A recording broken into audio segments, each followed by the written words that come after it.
23 جولائی 645 کو جب یزید پیدا ہوا تو اس کی ماں میسن کی طلاق ہو گئی۔ میسون اپنے بیٹے یزید کو لے کر اپنے قبیلے کلبیہ چلی گئی۔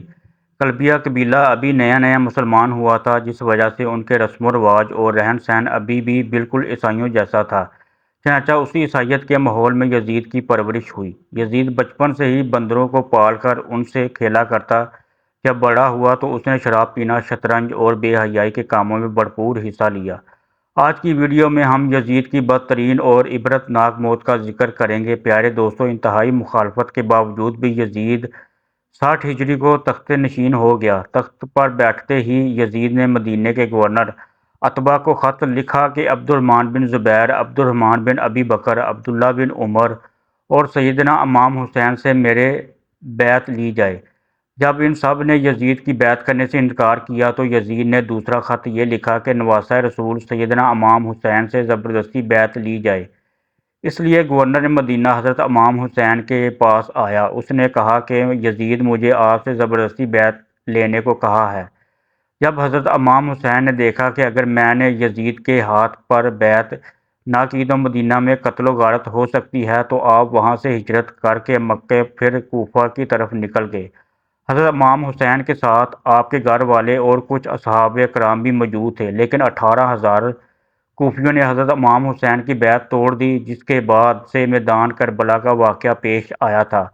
میدان کربلا کا واقعہ ہی یزید کا سب سے بڑا گناہ مانا جاتا ہے۔ جبکہ یزید کو پتہ چلا کہ حضرت امام حسین کوفے کی طرف آ رہے ہیں تو یزید نے عبداللہ بن زیاد سے جیسے سخت دل گورنر کو کوفے میں مقرر کر دیا۔ ان کو یزید نے کہا تھا کہ حضرت امام حسین سے بیعت لو، اگر وہ میرے ہاتھ پر بیعت نہیں کرتا تو اس سے جنگ کرو۔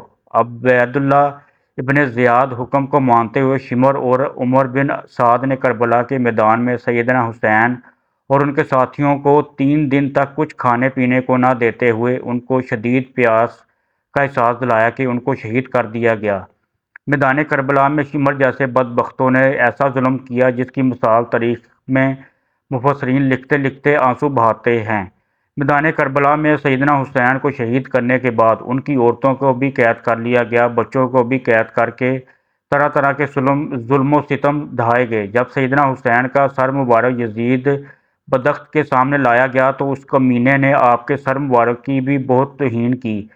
یزید نے سیدنا حسین کے سر مبارک کو دیکھ کر ایسے ایسے اشعار پڑھے جس کو بیان کرتے ہوئے بعض تاریخ دان یزید کو کافر بھی کہتے ہیں۔ آخر کیا وجہ تھی کہ یزید نے عبیداللہ ابن زیاد، شمر اور عمر بن سعد کو اہل بیت کو شہید کرنے کی سزا کیوں نہ دی گئی؟ کیوں واقعہ کربلا کے بعد بھی یزید کی موت تک عبیداللہ ابن زیاد کوفہ اور بصرہ پر یزید کی طرف سے حکمران رہا؟ ایسے واقعات کے باوجود بھی عبیداللہ ابن زیاد جیسا شخص اپنی مسند پر براجمان رکھنے کے وجہ یزید کے پاس آخر کیا تھی؟ اب 23 ہجری میں مدینہ کے لوگ یزید کی بیعت توڑ دیتے ہیں تو یزید کی فوج مدینہ پر حملہ کرتی ہے، جسے واقعہ ہرا پیش آتا ہے کہ جس میں 80 صحابہ کرام، مہاجرین اور انسان میں سے 700 تابعین اور اس کے علاوہ 10,000 مسلمانوں کو بے دردی سے مدینہ میں شہید کیا گیا۔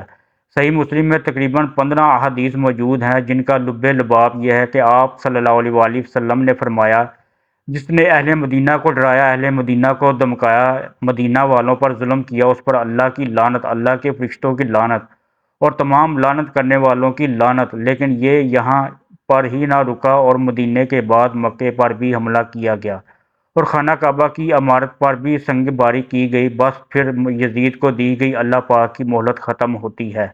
اب اس ظالم، فاسق، فاجر اور شرابی کی موت آتی ہے۔ اس کی موت کے متعلق 3 طرح کی روایات تاریخ کتب میں ملتی ہیں۔ اس کی موت کے بارے میں پہلی روایت یہ ہے کہ یزید ایک رومی نسل کی لڑکی پر فدا ہو گیا تھا۔ یزید نے اس لڑکی کے سارے خاندان کو قتل کروا دیا تھا، لیکن اس کے باوجود بھی یزید اس لڑکی کو حاصل نہ کر سکا۔